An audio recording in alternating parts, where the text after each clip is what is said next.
Hi, Stan. Welcome to the show. It's great to have you here. Thank you, Michael. It's a pleasure to be here. Fantastic. So tell me, where in the world are you at the moment? I'm in Bethesda, Maryland, just outside Washington, D.C. Is it snowing there? It snowed about 6 to 8 inches yesterday, unusual for this area, but we plowed out of it. So it's not as bad as the snow we get in Toronto. Probably not. Probably not. So you've got a pretty interesting background. And because you have such an unconventional background in terms of the way you started your career and came up with some very interesting concepts, which we'll talk about later, I think it'll be good for the audience to learn a little bit about who you are in terms of your professional development and how you've built up your consulting practice. Absolutely. So I do have a rather circuitous route to management consulting. I had planned to be a practicing physician. I wanted to be a surgeon. I went to med school down in Houston at Baylor College of Medicine, planning to be a surgeon. Took my surgery rotations and realized that really wasn't a great fit for me for a number of reasons. And I actually started on the side doing consulting, business, specifically marketing and competitive strategy consulting for some local companies in the Houston area. I had never read a marketing book or consulting book, never taken a class in business at all, but it just seemed to come somewhat naturally to me. And I was all about helping clients win from the very beginning, which is sort of my mantra for my business. So I realized that working in the Texas Medical Center, which is actually the biggest medical center in the world, it's almost a city unto itself with 120,000 employees, roughly 10 hospitals, 15 clinics. It's a city. And I offered to some local businesses, notably Beacon's Van Lines, which is a moving company, and Stanley Kaplan Educational Centers, which is a testing company. I said, I can help you own the Texas Medical Center. And because there's so many people that are moving in and out, you have all these medical residents and nursing students and pharmacy students, etc. I also said to Stanley Kaplan, hey, you can provide all these testing services because all these future doctors, future nurses, future pharmacists, they all take various types of boards. So that's really where my strategy consulting started. That was back in 1985. I did it while I was in med school, and I quickly realized that I preferred strategy over surgery. So I don't think I've ever heard a story of a surgeon who was moonlighting as a management consultant. You may be the first one. I'm pretty sure you are the first one. So you started advising companies in business while you were finishing your medical degree? Yes. Wow, that's pretty interesting. So you never did your, what's it called, when doctors go in and they residency. So you never did your residency. Yeah, and I had to be fair, I had a unique background growing up in Nashville, Tennessee. Some people know, but many people don't. Nashville is actually the healthcare services capital of the United States. I did. It's where the for-profit hospital industry started back in 1968 with two companies, Hospital Corporation of America, which many people know, also Hospital Affiliates, which ultimately was bought by Hospital Corporation of America. So I grew up in the town that really was very for-profit healthcare service business oriented. So I was exposed to that. My father was very involved, both as a surgeon treating patients in Nashville on the faculty at Vanderbilt, but also as a businessman. So that was probably where I got some of my interest in business, both from my father and from growing up around other healthcare entrepreneurs, a number of which had medical backgrounds, including Tommy Fresh Jr., who was one of the founders and the CEO and chairman of Hospital Corporation of America. And he was actually the person I talked to while I was in med school to get advice in terms of switching to business. And I have a lot of appreciation for what he did. He basically told me two things. He said, number one, you should go get your M.B.A. and to help your transition into business. And number two, you should go to the Wharton School of Business. He said their healthcare M.B.A. program is the best in the world. And so that's exactly what I did. So I finished up. I actually took my medical boards. I was taking the medical boards around the same time I was taking the GMATs, and ended up switching after I got my MD degree. I did get licensed as a general practitioner in Tennessee, where I'm from. And then I went to Wharton Business School. And that's really where I found my true love, which was sort of competitive / marketing strategy. And I knew that's what I wanted to pursue. From Wharton, I was deciding whether or not to go directly into consulting with consulting firms, or to go into, at that time, the pharmaceutical industry, given my Yes. background, medical background. And I chose to go into the industry because I felt I really wanted to have the content knowledge, and I also wanted to get the credibility of having worked in the pharmaceutical industry and the healthcare industry. And then I thought down the road I could do consulting. So I went to Bristol Myers Squibb Pharmaceuticals, which was a great fit. It was actually Squibb, and then it was quickly bought by Bristol Myers, so Bristol Myers Squibb. And I realized early on that I was not a corporate guy. It was clear to me I was an entrepreneur, but I looked at the opportunity at Bristol Myers Squibb very much like a business residency. So instead of doing a medical residency where I spend 5-6 years doing surgery training, I felt, oh, I'll just use this opportunity at Bristol Myers Squibb to get essentially a business residency, which is exactly what I did. I ended up having 6 different jobs in 6 totally different functions in 6 years, which, as you might know, is highly unusual. Most people don't switch jobs, typically in the pharmaceutical industry, every 3 years, maybe. And they don't switch to 6 totally different functions. So I worked in everything from marketing function to the medical affairs function to business development to the payer function, et cetera, et cetera. But I knew that I wanted to get as much experience as possible and as quickly as possible. And my plan was then to ultimately go into consulting, which I did. After 6 years at Bristol Myers Squibb, I went to work for A.T. Kearney. And A.T. Kearney, I was based in New York City. Many people know A.T. Kearney. At the time, it was one of the top 5 biggest global management consulting firms in the world. It was very specialized, or had an expertise in particularly operations management, supply chain, sourcing, et cetera. And that really wasn't my expertise. My expertise was more in strategy, but I think A.T. Kearney liked the fact both that I had this strategy background, and as well as having worked deeply in the pharmaceutical industry, because their pharmaceutical and healthcare management consulting team did not have people that had worked in the industry. So I was seen as very valuable to them because I could go into any pharmaceutical company and talk to the medical director. I could talk to the marketing head, commercial head, I could talk to the head of business development, et cetera, et cetera. And they found that to be very valuable. So I spent 4 years there. It helped me in 2 ways. One, in terms of client management, helped me understand client management skills, and also project management skills. So I felt like I had at least enough of a background in the pharmaceutical industry, given that sort of content. And then I learned more of the consulting processes and skills at A.T. Kearney. And then I started my firm, Bernard Associates, in 1999. So you've only spent 4 years at a traditional consulting firm, but what's interesting is that you've stayed in the sort of healthcare medical space your entire career. Is that right? Even though it's now in consulting.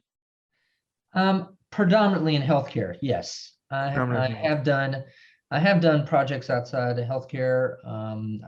As I said, my first initial clients were service, non-healthcare service clients. I've also worked a lot with internet startups, both in and outside of healthcare. But yeah, I'd say the majority of my consulting has been in the healthcare arena, particularly with pharmaceutical products, vaccines, and biotechnologies. And the work you recently published in your book, is that a summation of what you've seen works and doesn't work in your years of experience? It's interesting. My book, Brands Don't Win, actually has 16 case studies and many other examples, but none of them are from healthcare. It's everything from Google to Sweetgreen to Halo Top to Glossier.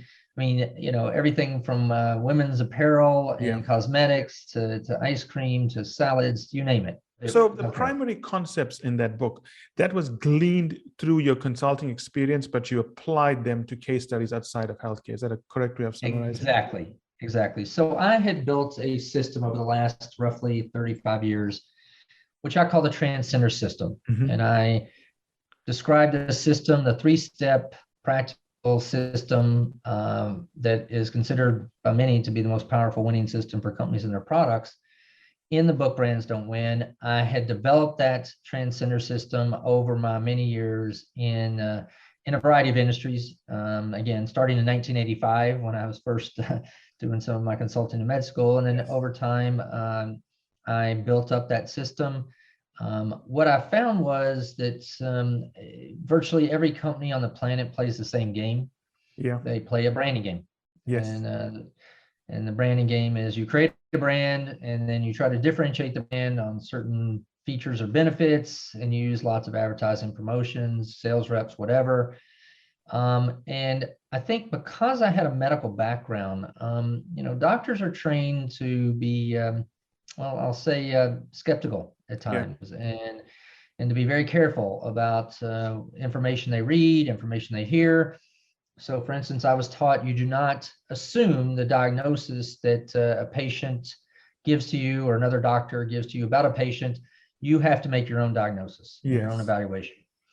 And so when I went into business, literally my very first year at Bristol Myers Squibb as a product manager back in 1990, my team was basically launching a new cholesterol product called Propofol, a cholesterol inhibitor. And the team basically told me, well, we're going to have the advertising agency put together our strategy and all that. And I said, well, what do you mean? I mean, I thought that's our role, as product manager. I thought we do that. And they said, no, the agencies will come up with it. They'll come up with the branding strategy and all that. And I said, well, what if we decide to compete in a different way than branding? And I literally saw the deer in the headlights look. Yes. I mean, they looked at me like, are you from Mars? Because don't you understand that's the only way you compete is with branding. And, and I challenged them, and they really didn't appreciate that. Sure, you were not popular at that company. No, I mean, and so it was really an aha moment for me. That was a key moment for me in my career. I realized, wow, if people believe there's only one way to compete and it's branding, there's got to be a better way. And so I set out over the next roughly 30 plus years to create not only an alternative to branding, but a better alternative. And it's what I refer to as the Transcender System. So what is the better alternative? Unpack it for the audience. Yeah. So the better alternative is this. And as I mentioned, branding obviously is about creating a brand, differentiating. That's how you compete. In the Transcender System, I work with clients, and I've worked with clients, everything from Fortune 500 clients all the way to startups, smaller companies. And I've worked across the world, literally across 6 continents with over 150 companies at this point. What the Transcender System does is it says that you do not win by branding. You win by creating a game that only you can win. So you create and play a game only you can win. So let me give you perhaps a simple example. Pretty much everybody knows Starbucks. And everybody assumes that Starbucks has won with branding because everybody knows the Starbucks brand and the branded cups and the branded coffee. Well, they would not be correct.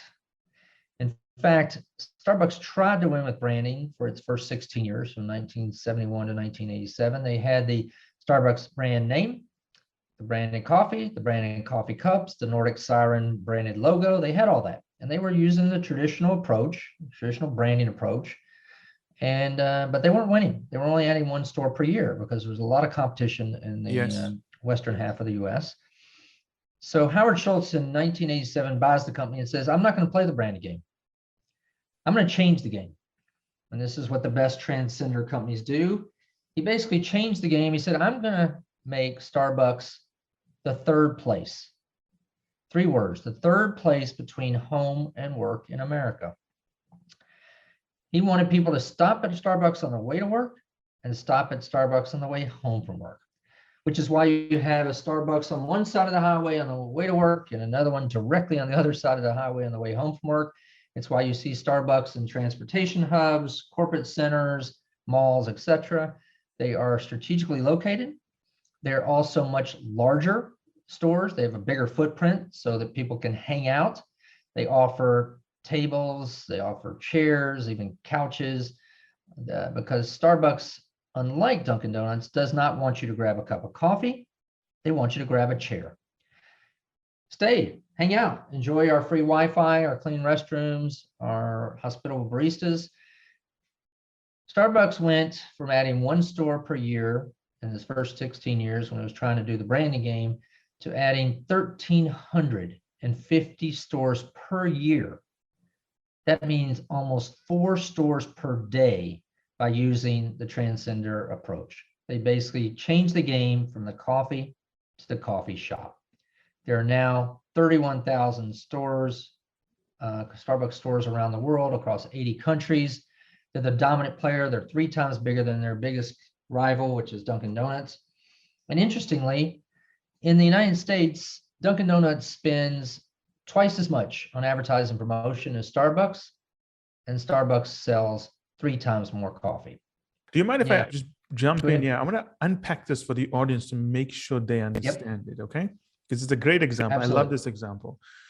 Okay, so let's unpack this. I'm going to go through certain things step by step so the audience gets it, because it's a good example, especially those numbers you gave at the end, which show you the marketing spend is not what's driving Starbucks growth and higher premiums in terms of the net income and so on. That's right. Most companies, they use their branding as a promise they make to customers. So they change their branding without necessarily changing their strategy or their product or what they're offering behind that branding. But in this example, Starbucks didn't change their branding, they changed their business model. Yeah, and I refer to the business model even more broadly than their business model. I refer to it as the game. The game. Okay, yes. They changed the game. But I think the point I'm trying to make here is it's not that they changed their marketing and branding, they actually changed who they were. Well, they did change. They actually did change it. They did change it, and I'll explain how. Well, I think the point I want to get for the audience, it's an important point, is that it's not enough to change your branding if you're not changing the game. I agree. That's true.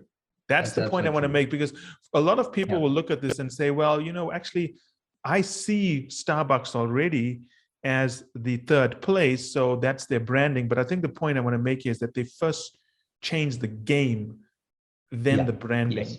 It's not just they changed the branding and nothing changed in their operations and the way they set themselves up. Yeah, that is a very important distinction, Michael, and I'm glad you're highlighting that. So in the branding world, we lead with the brand. Yeah. So, you know, the old, and again, Starbucks initially, it was all about Starbucks, Starbucks, Starbucks. Well, when again, Schultz took over and they became more of a Transcender, they didn't lead with the brand.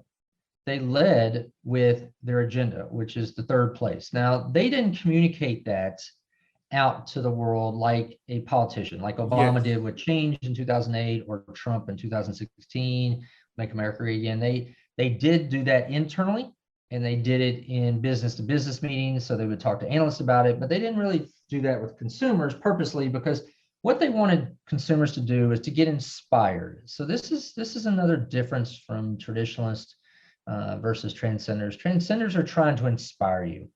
So they were trying to inspire people to this concept of the 3rd place, right?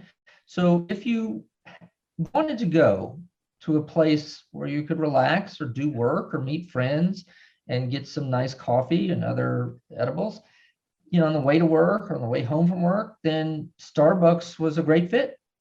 In fact, it was the only fit. It was the only game in town, certainly in terms of how they offered what they called the 3rd place experience. And that 3rd place experience is the positioning of Starbucks. Okay, that's the positioning of the brand. But they don't lead with that.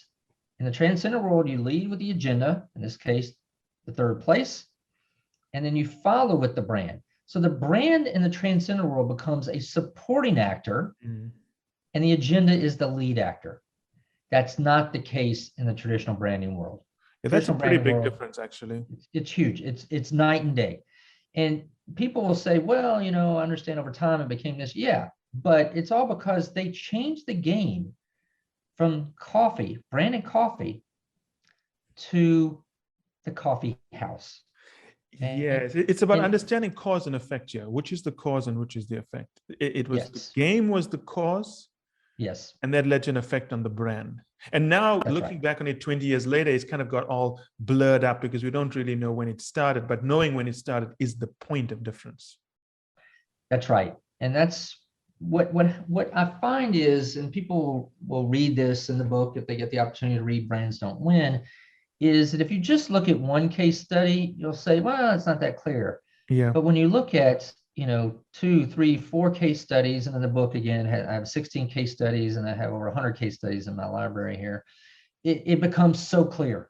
It becomes clear that the traditional branding world is flat, and the transcender agenda-driven world is round. And once you see the round transcender world, you can never go back to branding the same way again. I've had over, at this point, nearly 20,000 executives and other business professionals go through my workshops, and you see it. Some of people pick it up in the first 30 minutes, some people pick it up in the first 2 hours, but everybody gets it. Once they see multiple case studies and examples of the Transcender System in action, and then they're like, oh, I get it now. I get it. Now I understand not only how Starbucks won, but how Apple wins, how Google wins, how Amazon wins, as well as more recent companies such as Peloton or Sweet Green, and even startups such Seedlip, on and on and on. It becomes very clear exactly what it is. I'll give you perhaps a simple example. Geico Insurance. When you say Geico Insurance, most people will probably say, yeah, 15 minutes, 15%, 15 minutes, 15%. That is their campaign agenda. Okay, started in 1999, and everybody knows the tagline, 15 minutes can save you 15% or more on car insurance. Well, everybody knows that. Why do we know that? Because Geico's been telling us the exact same 4 words, 15 minutes, 15% now for over 20 years. Okay, so they are a transcender company.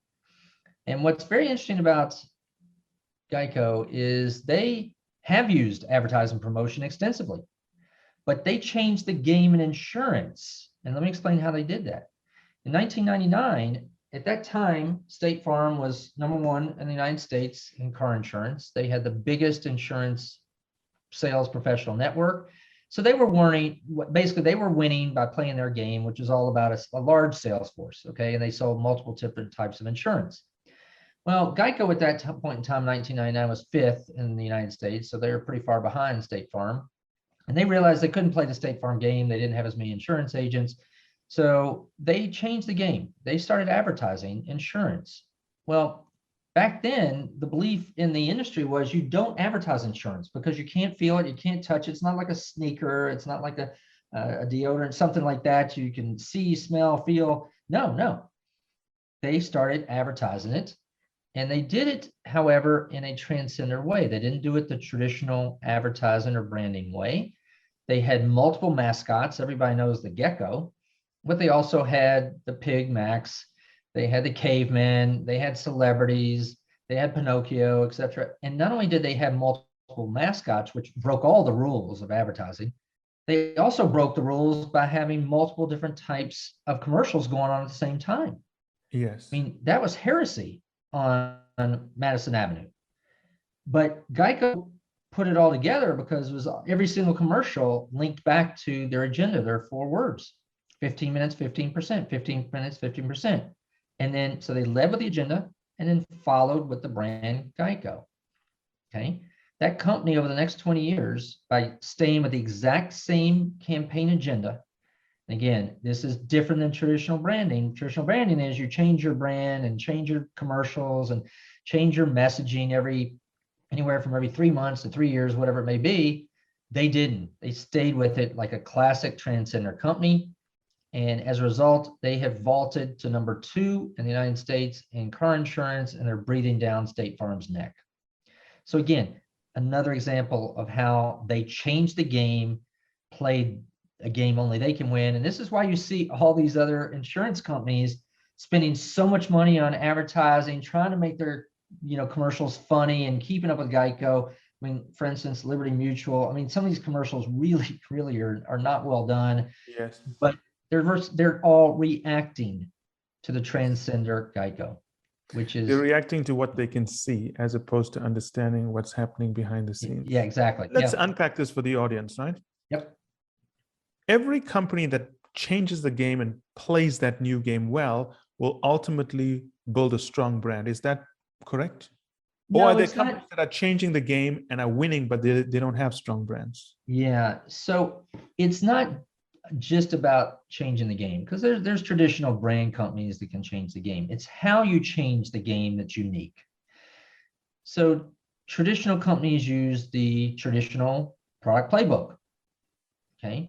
Again, you create a brand and typically you use the 4 Ps. Most people that are in marketing know the 4 Ps, the product, price, place, and promotion.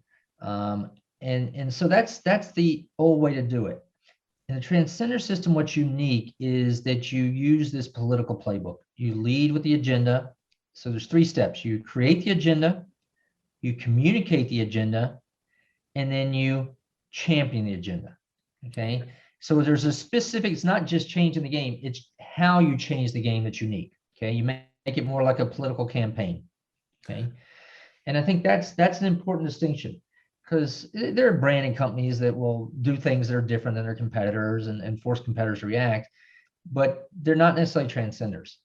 Transcenders not only change the game, but it's how they change the game. And they do not use the traditional product playbook. They do not rely on advertising, promotions, sales reps. They do not rely on products that are slightly better, slightly differentiated. Transcender companies basically use a political campaign, and they have products typically that are transcendent. They have dramatically significant advantages, multiple major advantages. So the question here is, did the political campaign playbook give them the massive advantages, or was it something they created? It's both. It's both. It's both. Yeah. So it's both. And I tell my clients, you want to have 2 things.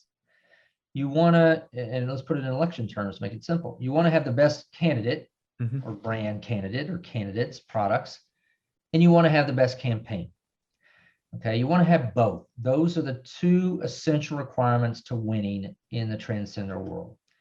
Now, I will say there are times when transcender companies do not have the best candidate. So getting back to Starbucks, many people, even patrons of Starbucks, will tell you their coffee is not the best coffee they've ever had. Many people will say it's not great coffee. And I'll ask them, so why do you go? They're like, well, it's become a habit. That's because Starbucks has basically repeated, this is what you do. This is the 3rd place. This is where you go on the way to, work, away from homework. So ideally, you want to have both. You want to have a product that has multiple advantages, such as a Tesla car. I mean, Tesla's electric vehicles have so many advantages over their competitors. Okay, particularly the traditional auto manufacturers. I mean, and I call it the S advantages, because Tesla has so many advantages over their competitors. Everything from obviously the savings in terms of greener cars, saving gas, saving money, saving insurance, as well as their stations. Obviously, they have their charging stations. Their sales model is different. Their software overnight, on and on and on, safety, et cetera, et cetera. So they have so many advantages, right? But they also have a clear campaign agenda. Elon Musk, since 2003, when he first got involved, said it's all about transitioning to sustainable energy. That has been their campaign agenda for Tesla. It's all about transitioning to sustainable energy. He doesn't lead with Tesla. He leads with that. That is the sort of the overarching agenda or game they want to play. And what they're doing is they're basically saying, we want to inspire people. We don't want people to just purchase our product, our cars. That's not what we're here to do. We're here to inspire you. If you're inspired by trying to transition to sustainable energy and you can afford a Tesla car, then you're likely to buy the car. And again, this is another big difference. Transcender companies are trying to get you to believe in their experience, their agenda, whereas traditional branding companies are trying to get you to buy their product. They're trying to sell you. They're not trying to inspire you. Okay, so I want to jump in here for the audience to make sure they get the point. Okay. Yeah. So I'm going to paraphrase a little bit here. Transcendent companies focus on the higher purpose. Other Yes. companies put the brand first. Yes. Is that a good way of Yes. summarizing it? Really well summarized. And I love how you're jumping in, and I think it's really helpful. Yeah, because I think what you're saying makes a lot of sense. I've seen it. The model of create, communicate, champion. When I was a consulting partner, we used it extensively during transformation programs for state-owned companies. Because it is a political playbook, because the CEO is appointed by the government. He doesn't have a lot of power. He can't focus on the media. He has to focus on the company, transform the company from within. And 3 years later, people notice the state-owned company is operating better. There was no real brand that they could push because nobody likes state-owned companies. So with the brand being so severely disabled, they were forced to focus on the business. And I think the key part here is that because there's no brand, they have to focus on the higher purpose. What is the mission? Why are they trying to do this? It's the only thing they could communicate. And what I want the audience to remember is that, as you're talking here, Stan, about Elon Musk being so successful at using Twitter and so on to communicate, he's not communicating the brand, he's communicating the higher purpose. That's a very big difference. Yes. And and I think that's an excellent example, Michael, what you just said. And then the other thing you'll notice, Musk and Tesla, they use very, very little advertising and promotions. Almost none. I mean, does Tesla advertise? Right. That's right. Almost none. And they have almost no sales force. You literally can buy the car in less than 5 minutes online. They don't have the big distributorships that the major traditional automakers have with lots and lots of salespeople. And no, it's not about promotions. It's not about advertising. It's not about sales reps. It's all about a political campaign, not the more traditional military campaign where the bigger companies just try to overwhelm you with more spending on advertising, promotions, sales reps. No.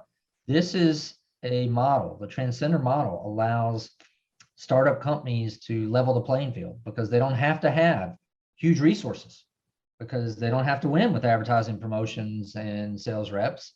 They win very much like politicians, and in fact, a lot of people are not aware, but when Trump won the election in 2016, he actually spent the least of any of the major Republican candidates, and he spent one third on the average vote that Hillary Clinton did. So she spent typically 3 times more in terms of advertising, promotions, basically they say per vote, than he did, and yet he won the election, right? So this is truly what I call transcender revolution. It's a paradigm shift in how to compete in the marketplace, and it's based on particularly U.S. presidential elections. That's what I based my model on. Yeah, I think that makes sense. I don't think this would apply in many other parts of the world because of just the way the American system is set up. But it's an important point. Actually, you know what, Michael? Maybe I'm going to challenge you there. This model. You can go ahead and challenge me. Yes, it works around. No, I don't mean that the model doesn't work around the world. I mean using other presidential campaigns as a reference point. The point is that, there's so many different cultures and so on. I understand that this model can work, but if you look at some presidential campaigns in the world today where they are not using this model, and then you try to say, well, this presidential campaign in this country doesn't use this model, and if I apply it to companies, it's not going to work. But I agree with you that the American system can work in other parts of the world, but it's not always being used.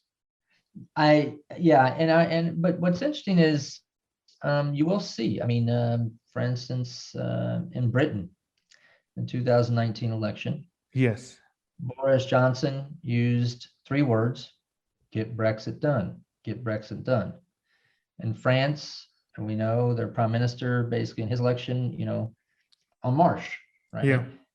In Brazil. So this model, this presidential model, is being used around the world, but much more importantly, honestly, it's about the companies that are using this around the world. Yeah, well, it's not even just a presidential model, it's a way of communicating, influencing, and inspiring. Yeah. It's about making people feel they're part of some bigger purpose than themselves. It's about making them feel that they're contributing to something that they could never do on their own, making them feel good about their contribution to the world. Now, irrespective of what that message is, But I think that's the thing that companies and what your work is showing sometimes forget, that people want to be part of a bigger story. Yes.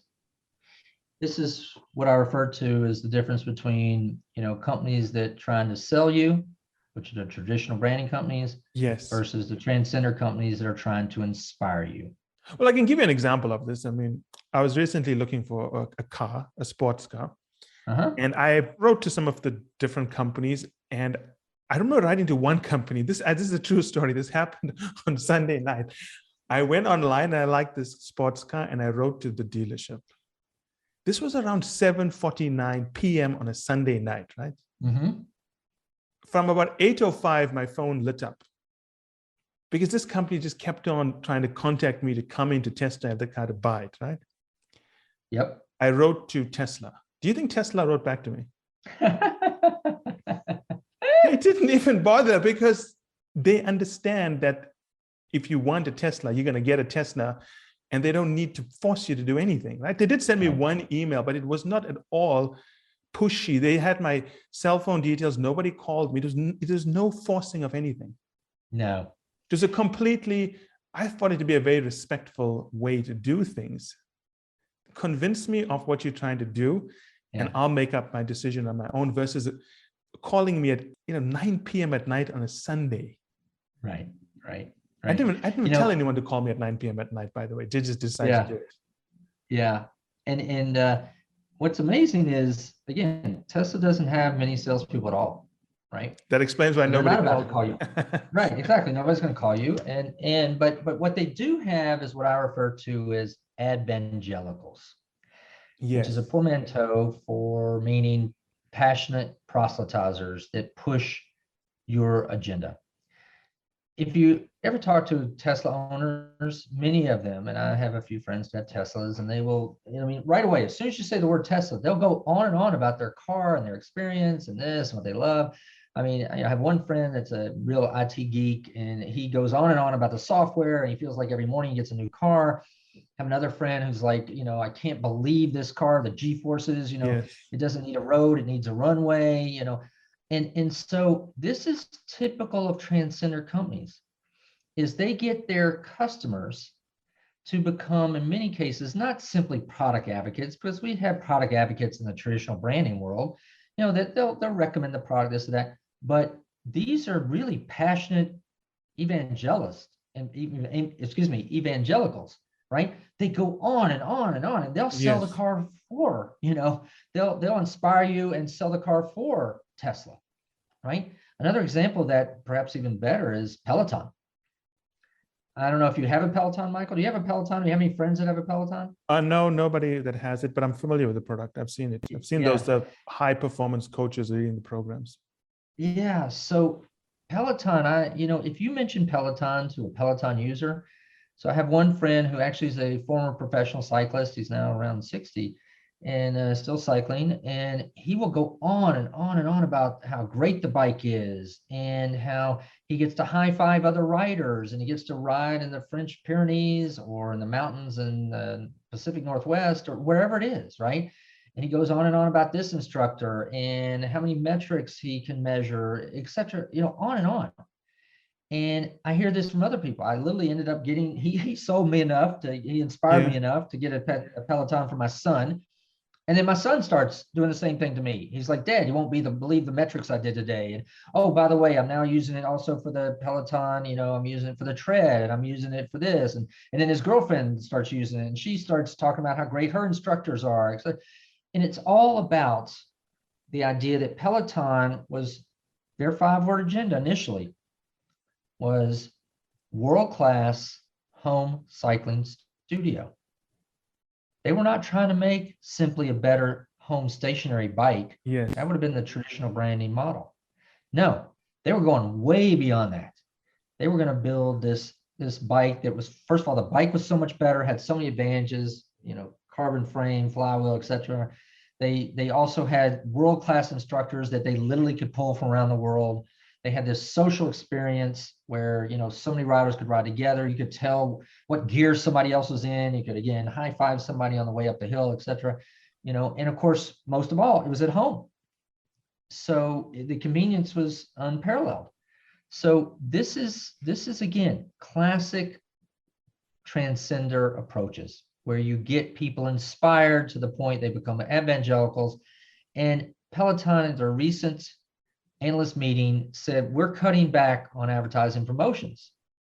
And the analyst said, why? They said, because we have so many of our people basically inspiring others to buy the bike for us. And it's a good example. I mean, I've met Peloton users. They are like, for lack of a better, a little bit crazy about what they believe in. Yeah. They just will not stop talking about this instructor and how good she is and so on. And I mean, you can't stop them. That's all they want to talk about. They take pride in talking about it. Yes. Now, I want to unpack a few things for the audience. Very good points, Dan. Amazing points. But I want to unpack a few things the audience can follow and can use some of the thinking that you're sharing with them. So it's not that transcendent companies don't advertise and are not good at advertising and are not good about communicating, even if it's paid and unpaid. It's what they communicate. They tend to communicate the higher purpose, and the brand is subordinate to that. The other thing we're seeing is that transcendent companies, they're so focused on getting that message out and building that different game, as you say, using a different process, is that they build this band of rabid evangelical followers who create a secondary kind of advertising campaign for them. Is that right? Yes, I think that's fair. It's absolutely, these companies communicate differently, but very importantly, they communicate their agenda with 5 words or fewer. 5 words or fewer, and they keep repeating the same agenda over and over again. And here's why. It's because that's all we can remember. Turns out that we've lost 43% of our short-term memory over the last 20 years. Why? Because of our over-reliance on iPhones and other devices, right? So we don't have to remember people's numbers, names, etc. So as a result, we used to remember 7 plus or minus 2 chunks of information or digits. We're now down to 4 plus or minus 1. So if you want somebody to remember your agenda, ideally, it needs to be 5 words or fewer. I recommend to my clients even 4 words or fewer, because not everybody can remember 5 words. And the way I help them remember that is I tell them, the traditional brand person would get on the elevator and do the elevator pitch. We all know the elevator pitch, right? And you forget it after a while. That's right. It's, you have a few floors, 30 seconds, you give them the, whatever their most recent brand messages are that you're going to change anyway in 3 months or 6 months, whatever. So nobody remembers it, especially now. Okay. I tell people, don't do the elevator pitch. Do the elevator close. 4 words. Wait, hold that elevator. If you can only say 4 words to a potential client on an elevator, what are those 4 words? And they should be your campaign agenda, not your brand name. I like that. That's a good thing for the audience to remember, because with everything we've discussed, it's sometimes hard to remember, how do I put this into action? But you're giving them homework, almost as if, okay, what's your higher purpose and how do you communicate it in 4 words or less? Right. So that's the first step, is creating the agenda. The second step is communicating the agenda, and communicating it, making it memorable. As we said, short, ideally 4 words or fewer. It needs to be distinct, right? It should be something that can be repeated, because you want your inspired evangelicals to repeat it to other people. You also want an agenda that is something you can own, your company can own. Okay, there's no question Starbucks owns the 3rd place. No question Peloton owns the home cycling studio fitness experience.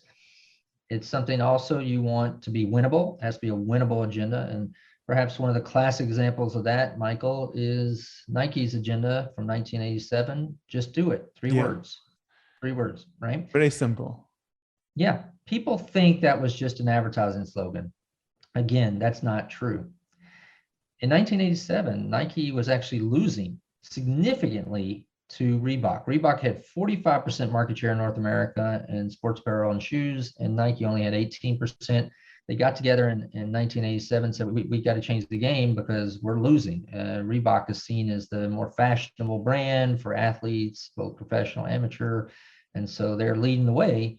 What are we going to do? And they came up with their agenda of just do it, which meant basically it's not just about the athletes. Anybody can just do it.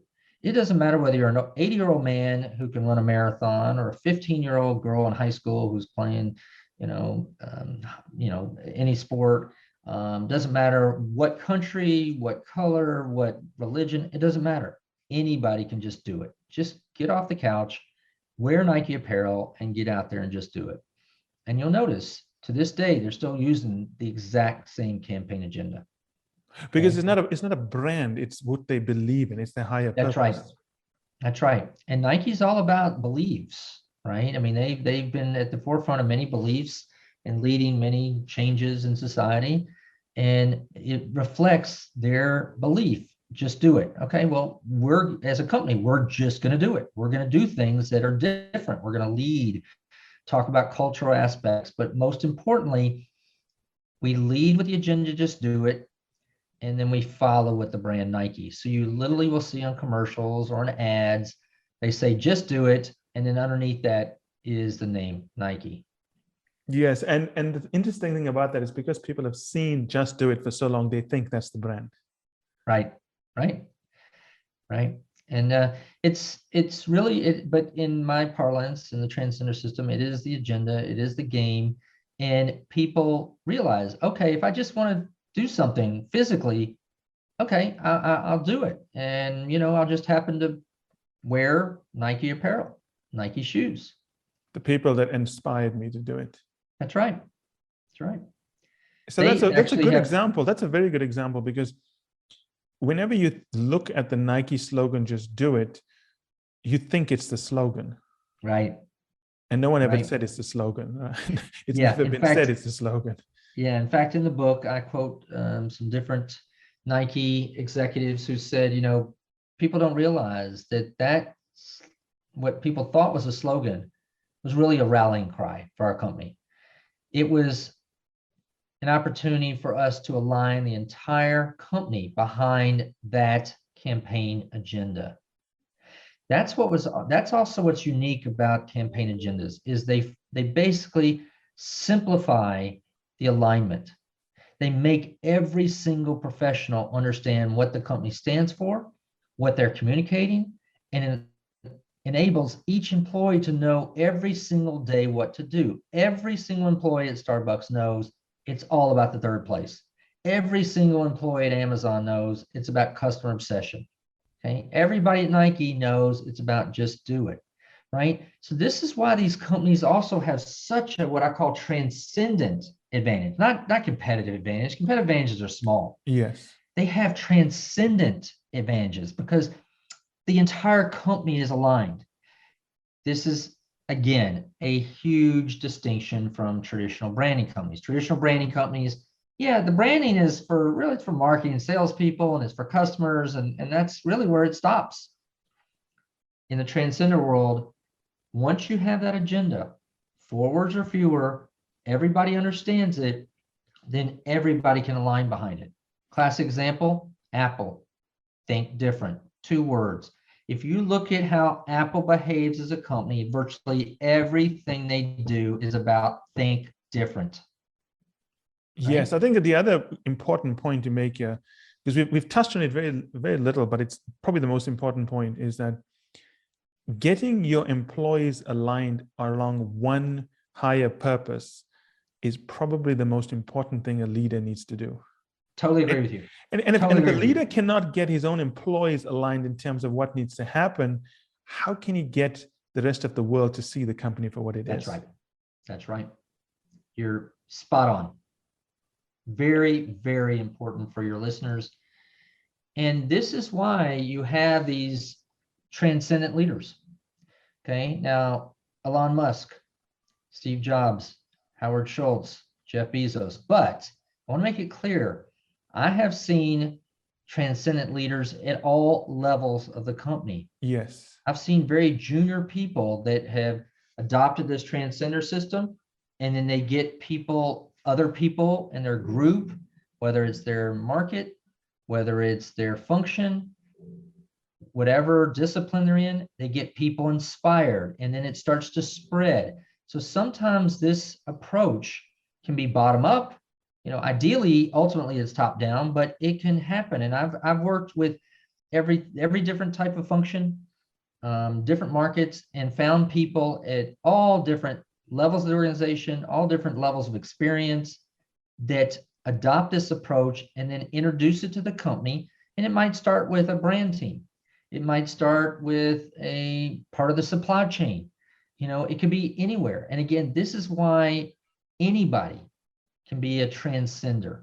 Okay. The book, Brands Don't Win, explains how each of you, each of us can become a transcendent leader, no matter what our role in the company.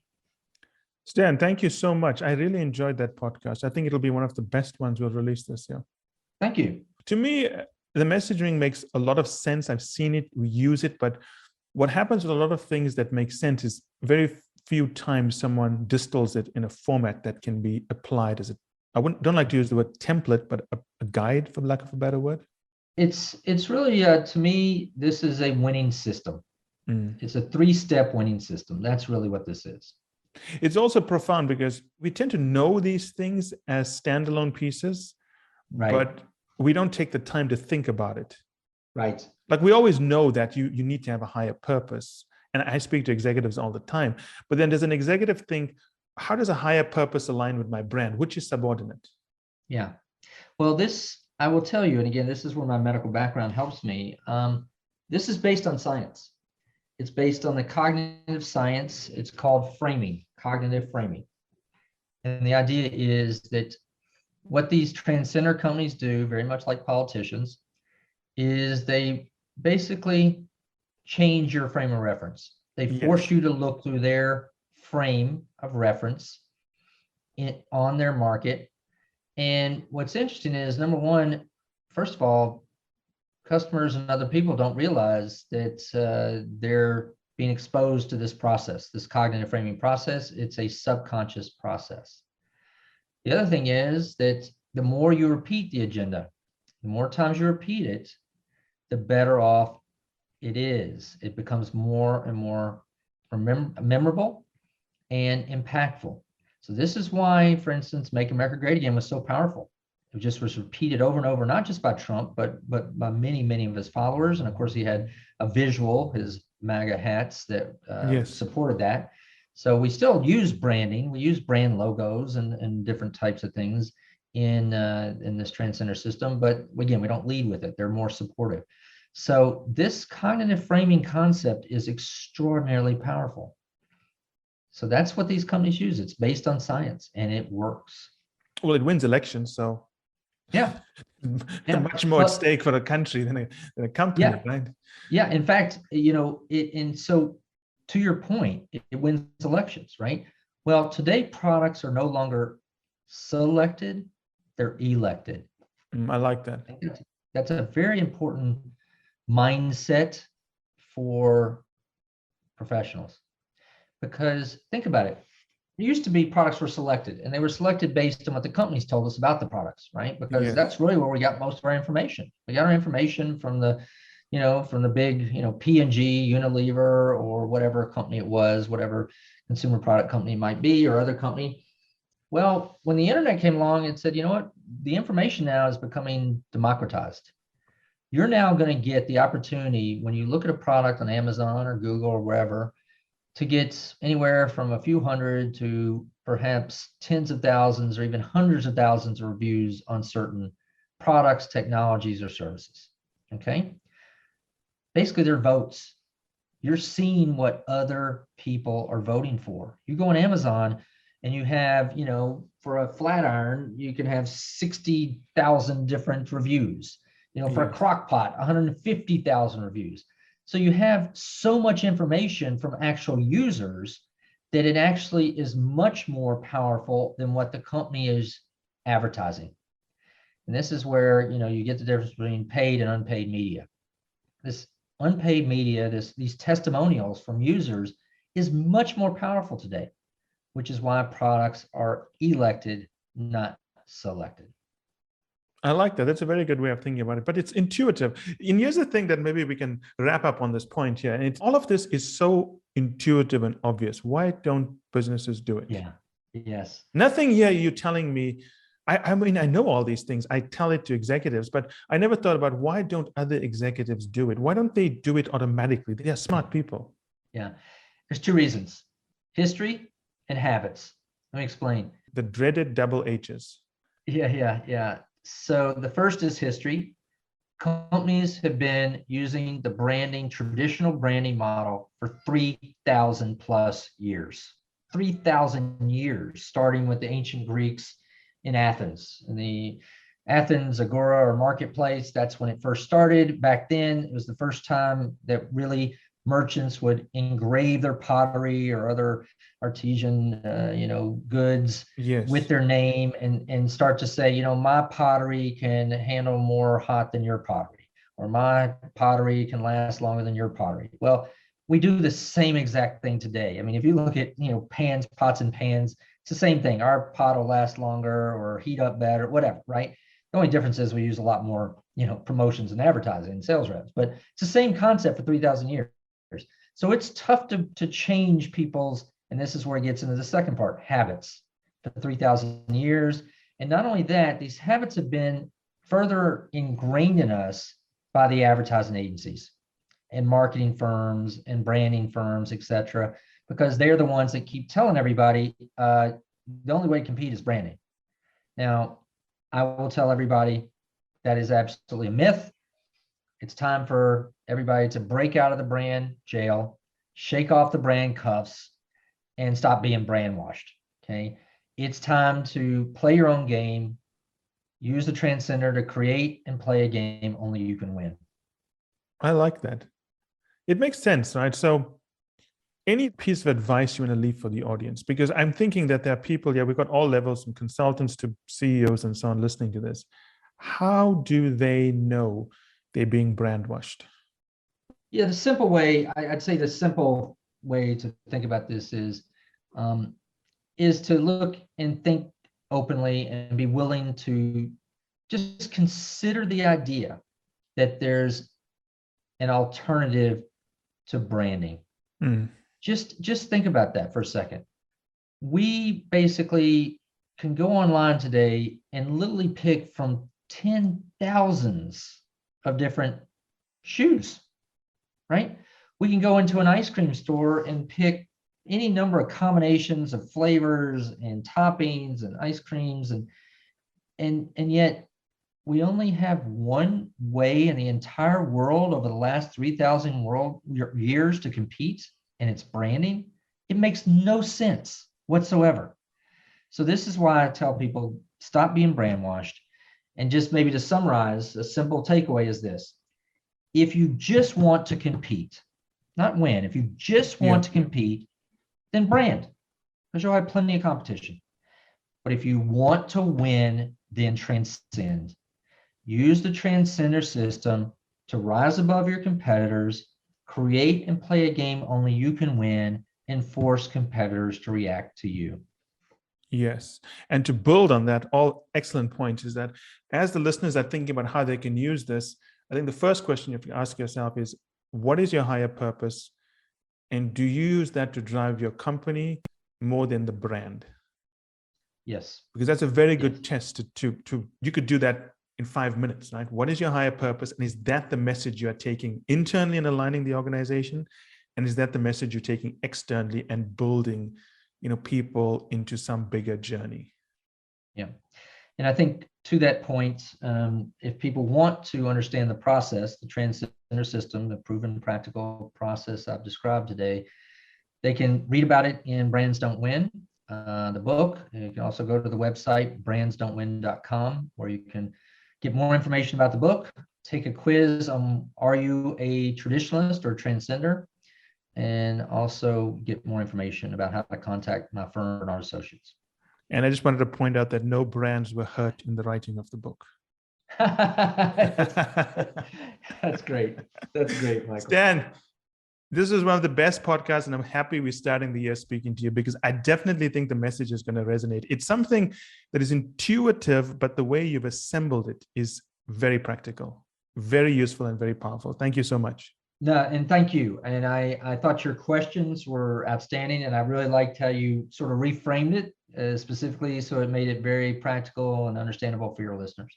Hope you have a great day. We're definitely going to be in touch, and we'll let you know how things work out. Sounds good. Take care, Michael. Bye-bye. Take care. Ciao.